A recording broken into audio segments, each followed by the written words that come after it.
Hey everyone, welcome back to Reading with Tatiana. Today I'm reviewing Normal People by Sally Rooney, and unfortunately I gave this book a 2 out of 5. My Booktuber shout today goes out to George's Library Book Reviews. I discovered his channel when I joined Booktube, I think right at the beginning of my journey, so in 2021. And the reason why I picked up Normal People by Sally Rooney is because with his reviews and also the time he posted his review, this book was kind of all over Booktube. So I will link his channel down below if you want to show him support and also check out his channel. I really quite enjoy his channel because his channel is very similar to mine, where it's almost, his is similar to mine, in that his is purely book reviews, and his are also really short, so usually 2 or 3 minute book reviews, which I really enjoy watching. And as always, before I go into my full book review, if you're watching this video, I always appreciate if you show me some support and hit the subscribe button, give this video a thumbs up, and if you have read Normal People by Sally Rooney, I'd love to hear what you thought down below, or if you have any feedback on her other 2 books, is it worth me to check out? Let me know. This book, Normal People, was published in 2018. It is in the category of contemporary fiction, a bit of romance, and for me personally, I feel it's a bit of slice of life as well. A bit about the author, Sally Rooney. She was born in 1991, so very close to my age. She is born and lives in Ireland currently, and she also lived for a brief stint of her life in New York. She graduated from Trinity College in Dublin, Ireland, and in 2022, Time magazine actually named her one of the 100 most influential people. So that's actually quite an accomplishment, I think, to make the list of top 100 people from Time, as there's so many people around the world that can make the list. So congrats, Sally. She's also written other books since 2 other books, and 2 of them, Normal People and also Conversation with Friends, have been adapted into television miniseries. Let's get into the premise of the book. So the book starts with Marianne. She is from a wealthy family, and her family, or I guess her mom, has hired a house cleaner.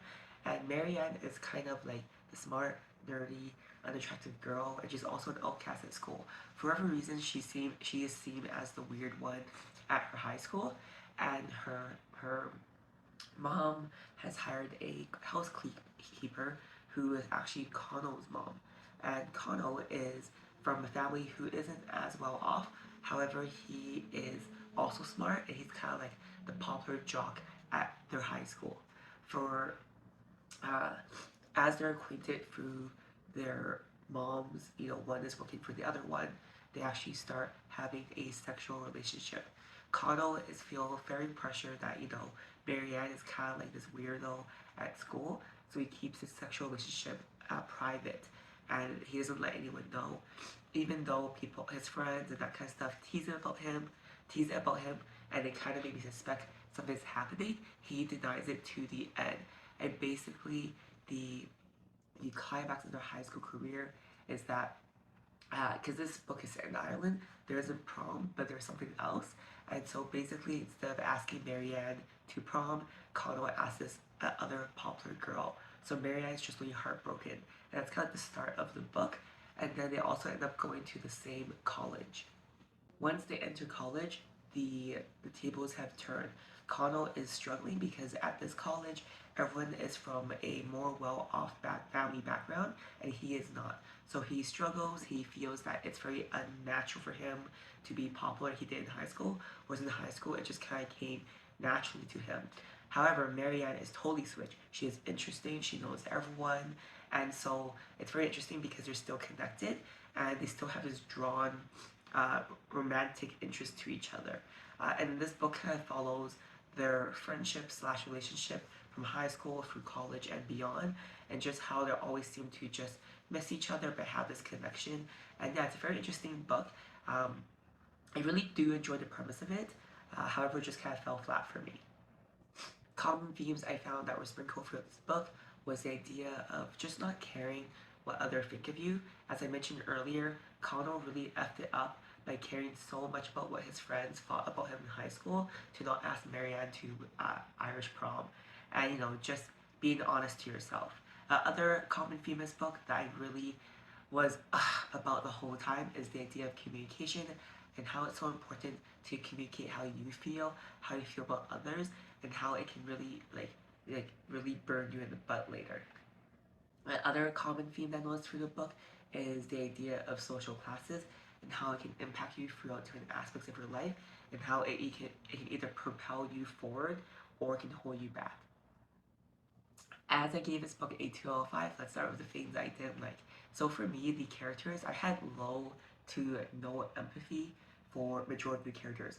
Not just Marianne and Kano, but like basically all of them. I felt like a lot of them were poor communicators, and not only were they poor communicators, I know that's a skill they have to work on, but they didn't even try or put themselves out there. And I just really struggle with relating to any of these characters. Also, Kano and Marianne, they have this friendship romance that lasts all this time. However, like even though I could relate to them, I couldn't really.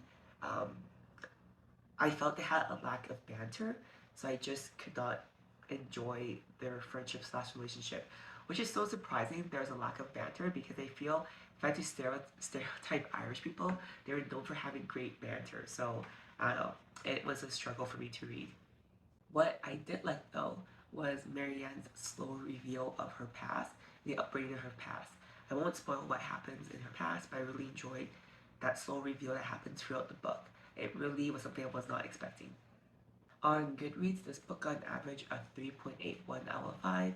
I'll start with the bad reviews. People thought there was no character growth from Marianne nor Kano, which I totally agree with. The characters were not only deeply flawed, but it was hard to find ways to root for them and to support them, as people felt they were insufferable. And also people really struggle with that, as this is kind of a slice of life book. Nothing really happens even though it spans over like years of these people's life. Good reviews where people thought that with two damaged people who long for nothing more than to be normal, hence the title of the book, they really felt Sally Rooney really navigated the intricacies of a relationship of two humans. People also felt the story was engrossing, complex, and emotionally honest. So I'm glad that someone out there, or people out there, really enjoyed the book. Actually, many people out there really enjoyed the book. If you look at the reviews on Goodreads, people either loved it or hated it. For me, I was just one of those people that did not enjoy it. Why I think you should read this book? I think you should read this book if you're like me, that you enjoy stories that span over several years, and also learning a new perspective and a way of thinking. Because for me, I could relate to these people, so it was interesting to see their thought processes. Also, if you're a fan of books that have been adapted to movies or TV shows, this one has been adapted to, I think, one season for now, but probably more, and it's available on Amazon Prime, at least in Canada. Now I'll share how this book made me feel, because if people recommend me a book, I like to ask them how it made them feel. For this one though, this is kind of like different from my usual words, because I'm just going to share how this book honestly made me feel. And to be honest, based on the word I'm going to say, maybe you wouldn't want you to read this book. So for me, this book made me feel that I have a lack of empathy, because I really struggle with connecting with the characters and currently put myself in their shoes. So this book was very jarring for me, because usually I feel even if I don't relate to the characters, at least I can see where they're coming from. But for this one, I really struggle with that. So this made me feel and realize I have a lack of empathy, which is really scary. Thank you for watching until the end of my book review for Normal People by Sally Rooney. If you've read this book, I'd love to hear what you thought down below, especially if you gave it a 5 out of 5, because I did not enjoy this book. And as always, if you watch until the end, please hit the subscribe button, and I'll see you guys next time. Bye!